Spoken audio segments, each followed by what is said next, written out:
Maligayang pagbisita at pagbabalik po sa ating munting channel. Narito na po, ang karugtong ng ating istorya. Ika-248 na kabanata. Ang katotohanan. Inilayo ni David ang kanyang cellphone, tumingin kay Leona at nagtanong. Leona, ano ang ginagawa mo dito? Umupo si Leona sa tabi ni David at sinabi. Tayo ay mag-asawa na, bakit hindi ako pwedeng pumunta upang makita ka? Katulad ni David. Si Leona ay nararamdaman na ang kanilang kasal ay tapos na parang ang seremonya ay kumpleto at walang pagkaantala. Sa loob ng 3 araw na lumipas, siya ay nag-aalala tungkol sa katotohanan, na siya at si David ay natutulog ng magkahiwalay.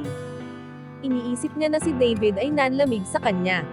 At iniisip na may kung anong ginawa o sinabi ang kanyang papa na si Reginald sa kanya.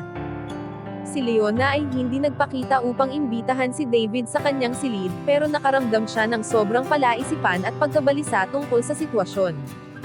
Nang gabing iyon umubos siya ng mahabang oras sa kanyang silid, at nag-isip tungkol dito. At nagdesisyon na kailangan nilang pag-usapan ang lahat tungkol dito. David, may sinabi ba na kung ano ang iyong papa sa iyo?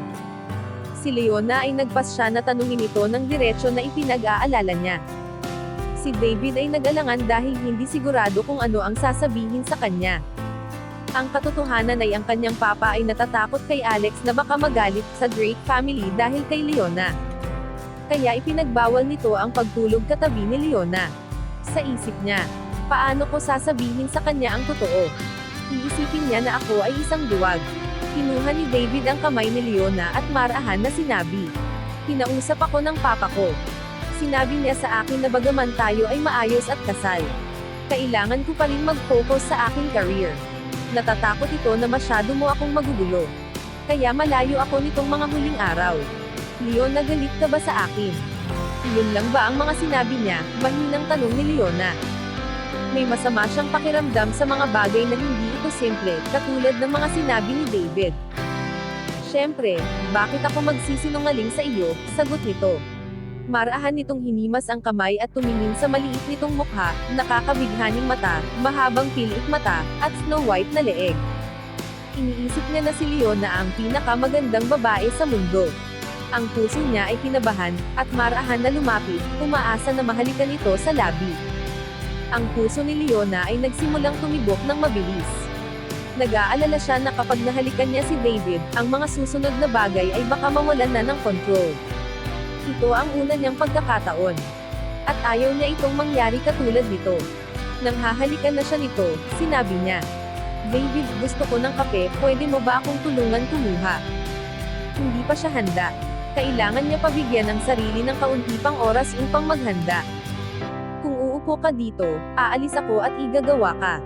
Si David ay mainipin at halos muntik na niya ito mahalikan muli. Pwede siyang gumawa ng mga bagay para sa susunod, upang hindi na maghintay ng matagal. Sa ngayon, kailangan niyang mapigil ang kanyang pagnanasa ng kaunting panahon. Maghintay ka dito at ititimple kita ng kape. Inulit-ulit niya ito, saka nagbigay ng mapagmahal na ngiti, at naglakad palabas ng kwarto. Nagpunta siya sa kusina at hinanap si Martha, at kung hindi pa nakakauwi ang kanyang papa. Sigurado siya na nakikipag-ayos ito pagkatapos ng nangyari sa kasal. Katulad ng ginagawa niya araw-araw, simula nang matapos ang kanyang kasal. Hindi niya mapigilan makaramdam ng saya tungkol sa sitwasyon ngayon, na si Leona ay nagpunta upang makita siya. Nagdesisyon siya na tuparin ang kanyang kasal kay Leona ngayong gabi. Sisiguraduhin niya na hindi ito sasabihin ni Leona sa kanyang papa. Sa isip niya, si Leona ay balisa at natetens, baka siya ay naghanda sa kama. Sasabihin ko sa security guard na dalahan ako ng pampagana. Idinayal niya ang numero ng cellphone ng security guard, at sinabi na dalahan siya ng pampagana kaagad. Sa silid ni David, si Leona ay nakaupo sa kama. Ang puso niya ay kinakabahan at ang kanyang isip ay nagtataka. Paano kung si David ay sobra para sa kanya? Sa isip niya, si David ay iniligtas siya at marami kaming karanasan na magkasama. Totoo bang mahal ko siya, at isa pa, siya ay asawa ko na ngayon. Siyempre gusto niyang matulog kasama ako, ito ay normal. Habang pinag-iisipan niya ang sitwasyon, ang kanyang pisngi ay namula. Huwag kang mag-isip ng sobra, babala niya sa sarili. Nakita niya ang pila ng libro sa maliit na lamesa na nagpagulo sa kanya. Naglakad siya patungo dito. Interesado siya makita kung anong libro ang mga ito. Sa isip niya, hindi niya alam na mahilig magbasa ng sobra si David. Dumampot siya ng dalawa at nakita na ito ay tungkol sa negosyo, kaya ibinaba niya muli ito. Napansin niya ang isang maliit na notebook na nakahalo sa maraming libro. Kapansin-pansin ito, kaya dinampot niya. Nang makita niya ang pangalan Debbie, na nakasulat sa unang pahina, parang may naalog sa kanyang isipan. Debbie. Ito ang pangalan ng girlfriend ni Alex. Bakit ang pangalan nito ay nasa notebook? Si Alex ay naniniwala na ako ang kanyang girlfriend. Ito ba ang notebook niya? Binuksan niya ang unang pahina at nalaman na ito ay isang diary. Sa paglipat ng mga pahina, nabasa ni Leona ang tungkol kung gaano kahirap ang buhay na pinagdaanan ni Debbie, at lahat ng hindi inaasahan na karanasan na kanyang napagdaanan. Siya ay nabagabag. Nagkaroon siya ng simpatsya kay Debbie at pati na tungkol kay Alex. Hindi nakakapagtaka na ito ay desperado na hanapin siya. Sa puso ni Leona, ang galit niya kay Alex ay nabawasan. Binasa niya ang petsa ng 2 ng Abril. Ang araw na nagkakilala si Alex at Debbie sa unang pagkakataon. Nabasa niya na si Madison at mga kaibigan nito ay inalikusta si Debbie sa restaurant, kaya nagpunta ito sa Ramsey Lake. Desperado ito na tapusin na ang lahat, kaya tumalon ito sa lawa. Pero bago pa ito malunod, isang lalaki ang tumalon upang iligtas siya.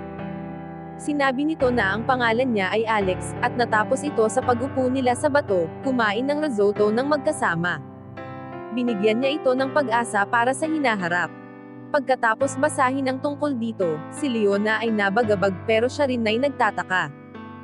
Paano nangyari sa pagitan ni Alex at Debbie ay katulad ng nangyari sa kanya at kay David na nakilala niya sa Richmond University. Kahit na ang hapunan na kanilang kinain ay magkapareho. Si Debbie at Alex ay in-enjoy ang risotto, habang siya at si David ay pinagsaluhan ang paella. Si Leona ay naramdaman na may kung ano na kakaiba. Ipinagpatuloy niya ang pagbabasa sa diary. Sa buong ika-13 ng Abril, isinulat ni Debbie, na hindi niya alam kung bakit ni Alex gustong nakawin ang pera ni Mr. Morgan. Nagalit siya dito. Pero alam niya na hindi niya kayang isuko ito. Nagdesisyon siya na mag-drop out sa school upang magtrabaho, at makaipon ng pera, upang mabayaran ang paaralan. Naramdaman na mas importante ito kaysa sa kanyang sariling pag-aaral. Noong ika-17 ng Abril, isinulat ni Debbie na siya ay kumain ng mais, at hindi mapigilan umiyak. Bumabalik sa alaala nito ang kanyang magulang na nakaupo sa eskinita at nagtitinde ng mais, at nagsabi siya dito na ibili siya ng hamburger. Nagalit siya sa kanyang sarili dahil sa pagiging makasarili. Ika-20 ng Abril, isinulat ni Debbie na ang kanilang paaralan ay binasa ang pinaka may mataas na donation sa charity para sa mahihirap na bata sa Mountain Village ng araw na iyon. At ang pinaka may malaking donation ay si Alex. Nang ang kanyang ex-girlfriend ay ilantad siya, at sinabi na ito ay hindi niya pera. Nagbigay muli ito ng malaking halaga kaagad. Ika-25 ng Abril, isinulat ni Debbie na ipinagtanggol siya ni Alex sa restaurant. May umatake kay Debbie, at nagawa ni Alex palumurin ito at dilaan ang sahig. Nang makabalik sila sa paaralan, si Madison ay nilunod siya sa tubig. Si Debbie ay natakot para sa kanyang buhay, pero iniligtas siya ni Alex. Ito ay malubhang na injury, sa pagpoprotekta sa kanya. Sa huli, ang pamilya nito ay nagpadala ng helicopter upang iligtas siya. Si Leona ay mas lumaki ang pagtataka habang patuloy na nagbabasa. Ang mga pangyayari na naka-record sa diary ni Debbie, ay katulad ng mga nangyari sa kanya at kay David. Sa isip niya, kung ito ay isa lang ang pagkakatulad, masasabi ko na ito ay nagkataon lang. Pero maraming mga bagay ang magkatulad. Paano nangyari ito? Tumingin muli siya sa mga salita sa diary, at matagumpay ang pakiramdam ng pakikiramay, na parang isinulat ni Debbie ang tungkol sa kanyang sarili sa diary. Isang mahirap unawain na kalungkutan at pagkamalapit ang pumunit sa kanyang katawan, at ang imahe ni Alex ay lumabas sa kanyang isipan. Sinasabi nito na ikaw ay si Debbie. Si Leona ay hinawakan ang kanyang ulo at naisip. Hindi ito pwede mangyari. Ang kanyang ulo ay nagsimulang sumakit. Ang pinto ay bumukas, at si David ay pumasok na may dalang tasa ng kape. Hindi alam ni Leona, na nailagay na nito ang pampagana sa kama sa kanyang kape. Nakita ni David na nakatayo ito sa kanyang desk na nakatingin sa diary, kinabahan ito. Nabitawan nito ang tasa ng kape, nabasag at kumalat sa sahig. David, sabihin mo sa akin kung ano ang nangyayari. Bakit nasa iyo ang diary ni Debbie? At bakit lahat ng nangyari sa kanya ay katulad ng nangyayari sa atin? Si Leona ay sabik na malaman ang katotohanan, at nang makita niya si David na nabitawan ang tasa ng kape, mas lalo siyang nagduda na may itinatago ito sa kanya. Natagpuan ko ang diary na yan sa eskinita. Nalaman ko na nakakalibang ito basahin, kaya itinabi ko. Natapos ko na ito kaya itatapon ko na, sagot ni David. Naglakad ito patungo sa desk at intensyon na kuhain ang diary upang itapon sa basurahan. Pero mabilis na kinuha ni Leona ang diary, at tumingin kay David, at pagkatapos ay lumabas sa silid. Kumbinsido siya na may itinatago si David na kung ano. Nagsimula niyang isipin na baka nga siya si Debbie. Batay sa diary nito, silang dalawa lang ng kanyang mama, at namatay na ito ilang buwan na ang nakalipas. Kung siya si Debbie, ano ang relasyon niya kay Charles Marble? Marami siyang tanong na dapat sagutin. Pakiramdam niya, hindi niya kayang mabuhay, hanggat hindi niya nalalaman kung sino siya. Si Leona ay umalis sa bahay, tumawag ng taxi at nagpunta sa Arlington Heights. Gusto niyang makausap ang kanyang papa, at alamin kung ano ang nalalaman nito. Nang dumating siya, diretso siyang nagtungo sa kanyang bilya dala ang diary. Leona, bakit mukha kang nag-aalala? Ano ang nangyari? Si Charles Marble ay nakaupo sa kanyang sopa sa living room. Iniisip kung paano palalaguin ang kanyang family business. Leona, bakit ka bumalik? Naho-homesick ka ba? Narinig ni Lindsay ang ingay at lumabas sa kanyang silid. Si Leona ay nakatayo sa harapan ng kanyang papa at nagtanong, Papa, may itinatago ka ba na kung ano sa akin? Si Charles ay iniwasan makipag-eye contact dito at sumagot. Ano ang pinagsasabi mo? Ako ang papa mo. Ano ang itatago ko sa iyo? Pagod ka lang, subukan mong mag-relax. Bakit hindi ka manatili dito upang magpahinga? Inilabas na ni Leona ang lahat ng kanyang lakas ng loob at sinabi, Papa, masasabi ko na nagsisinungaling ka sa akin. Kailangan kong malaman kung anak mo talaga ako. Kung siya talaga si Debbie, ang pangalan ng kanyang mama dapat ay Carla Stonehill at wala siyang ama. Si Charles ay hindi maari na maging totoo niyang ama. Leona, huwag kang magsalita ng walang kabuluhan, paanong hindi mo ako magiging ama? Dali-daling sagot ni Charles. Niyakap ito ni Lindsay at balisang sinabi, paano mo natatanong si Papa ng ganyan? Siyempre kapatid kita. Tumigil ka sa pag-iisip ng mga walang kwentang bagay. Tumingin si Leona sa kanyang papa at nagtanong, masasabi mo ba kung sino si Carla Stonehill? Kumbinsido ito na may itinatago na kung ano ito sa kanya. Gusto niyang malaman kung ano ito. Carla, bumilis ang tibok ng puso ni Charles. Ang alaala niya ay nagbalik na pagtataka niya. Pinilit niyang kumalma habang tumingin kay Leona. Papa, may karapatan ako na malaman ang aking nakaraan. Hindi ako magiging masaya hanggat hindi ko nalalaman ang katotohanan. Siguro isang araw, maaalala ko na ang lahat, at pagkatapos ay kamumuhian kita, dahil sa hindi pagiging tapat sa akin. Pakiusap, sabihin mo sa akin kung sino talaga ako. Ako ba si Debbie o hindi? Si Charles ay na-shock. Napagtanto na niya ito, kahit hindi pa bumabalik ang kanyang alaala. Si Leona ay ginawa ang lahat upang malaman kung may itinatago ito sa kanya. Maliwanag na hindi na niya maitatago ang katotohanan. Yumuko ito at ipinikit ang mga mata. Tumahimik ito ng ilang sandali bago nagsalita. Leona, ikaw ay dumating sa ating bahay 4 na buwan na ang nakalipas. Walang pag-aalinlangan sa aking puso na ikaw ay aking anak. Habang nagsasalita si Charles, tumingin siya kay Leona na may malalim na pagmamahal. Sa totoo lang, ang 2 tao na nagdala sa iyo dito, ay mula sa Clifton family. Sila ang nagsabi sa akin ng kalagayan ng pagkamatay ni Cynthia. Sinabi nila na ang Clifton family, ay gustong patayin ang aking anak. Si Cynthia at Carla Stonehill ay sinubukang tumakas kasama ang bata, pero sila ay hinabol at napuwersa na mapunta sa gilid ng bangin, ng mga taong nagtatrabaho sa pamilya. Si Cynthia ay tumalon sa bangin, at si Carla ay pinrotektahan ang bata ng kanyang sariling katawan. Dalawang miyembro ng Clifton family ay hindi tumigil sa paghahanap sa kanila.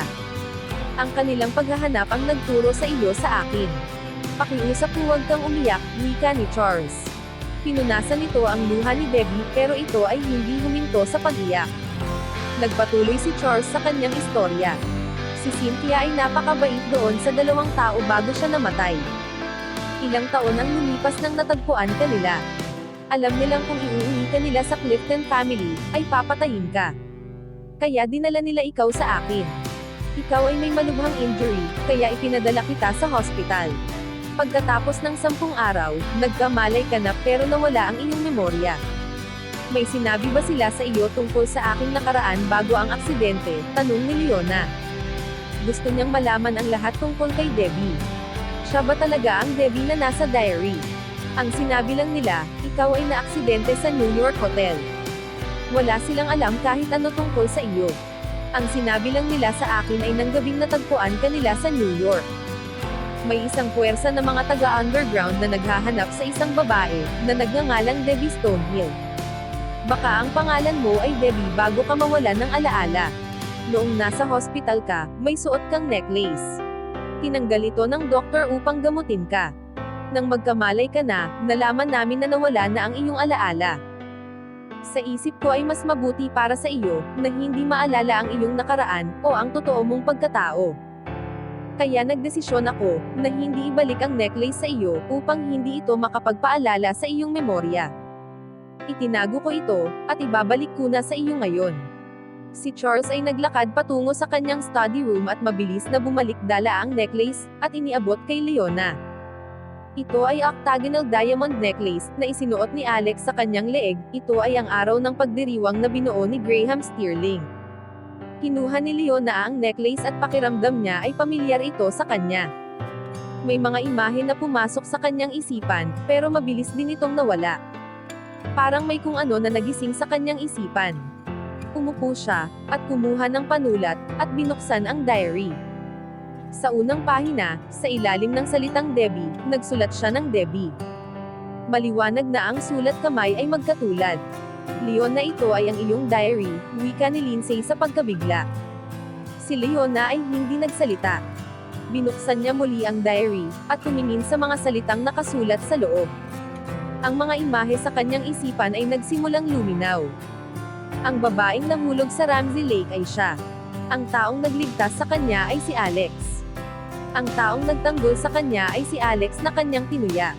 Ito rin ang taong nagmadali lumusong sa tubig upang iligtas siya kay Madison.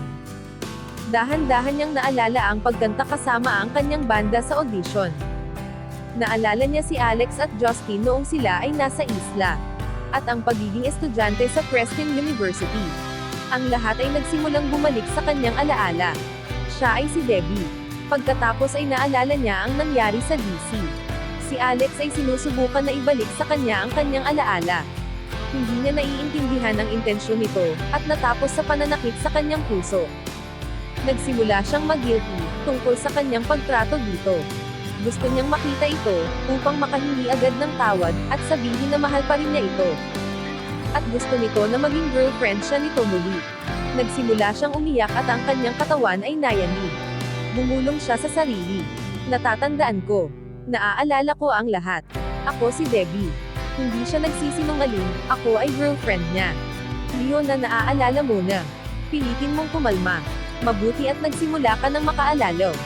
Huwag kang umiyak. Lindsay, itinrato ko siya ng masama. Sa palagay ko ay nasaktan ko siya ng gusto. Ano ang gagawin ko? Hindi niya ako mapapatawad, pero sobra ko siyang namiss.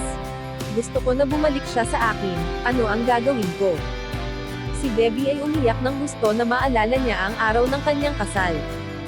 Iniaabot ni Alex ang kanyang kamay, at nagmamakaawa na piliin siya nito.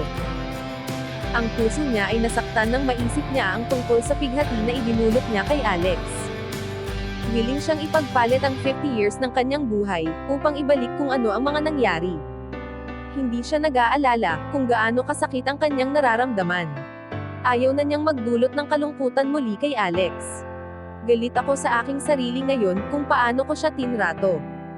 Maliwanag na mahal niya ako, pero hindi ko ito nakita. Papatawarin ka niya. Kung tatawagan mo siya ngayon, at sasabihin na naaalala mo na ang lahat, magiging masaya siya, payo ni Lindsay.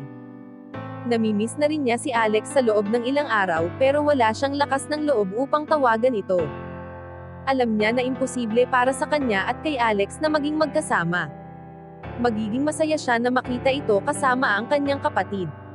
Inilabas ni Debbie ang kanyang cellphone pero huminto at kinonsidere kung ano ang ginagawa niya sa mahabang panahon. Hindi na mahalaga kung paano ito magre-react. Kailangan niya itong tawagan at sabihin na naaalala na niya ang lahat. Umaasa siya na patatawarin siya nito at bibigyan siya ng panibagong pagkakataon. Huminga siya ng malalim at tinawagan si Alex. Sa birthday party ni Lincoln, 3 pamilya na lang ang hindi nakapagbibigay ng kanilang regalo. Isang medyo matandang lalaki ang nakasuot ng itim na jacket, pantalon, at sneakers, ang lumapit kay Lincoln. Ito ay gwapo na may matigas na ulo na itsura, at may malayang katapangan. Si Nelly at Justin ay nagbubulungan sa isa't isa. Nang makita ni Nelly ang lalaki, natigilan siya. Ang kanyang mga mata ay napako dito at ang kanyang ekspresyon ay naging seryoso. Nang makita ni Lincoln na ito ay lumapit, tumigil ito sa pagngiti at naging malamig ang mga mata. Papa, dinalahan kita ng Indian Red Sandalwood. Ang lalaki ay isa sa 9 na anak ni Lincoln. Si Tristan Ambrose. Ibinigay niya ang Red Indian Sandals sa taong in charge sa pagtanggap ng mga regalo, at sinabi ang pakikipag-toast kay Lincoln. Hinihiling ko ang mahaba at masayang buhay para sa iyo. Tumayo ito sa harapan ng kanyang papa at hinihintay na sabihin na bumalik na siya sa kanyang upuan. Bagaman ang regalo ni Tristan ay mahalaga, baliwala ito kung ikukumpara sa mga natanggap ni Lincoln, katulad ng mga alahas, designer watch, at mga sikat na painting na nagkakahalaga ng mahigit milyon kada isa. Sa paghahambing, ang regalo ni Tristan ay hindi kahanga-hanga. Bagaman ang tinitingnan lang ni Tristan ay masyahan ang kanyang papa, katulad ng iba. Hindi siya nag-aalala. Ang totoo niyang motibo ay malayo pa, mula sa kanyang mga inilalarawan. Hanggang dito na lang po muna. Maraming salamat po sa pakikinig. Pwede po bang humingi ng subscribe? Bilang pagsuporta sa ating munting channel. Hanggang sa susunod po muli. Stay safe and God bless.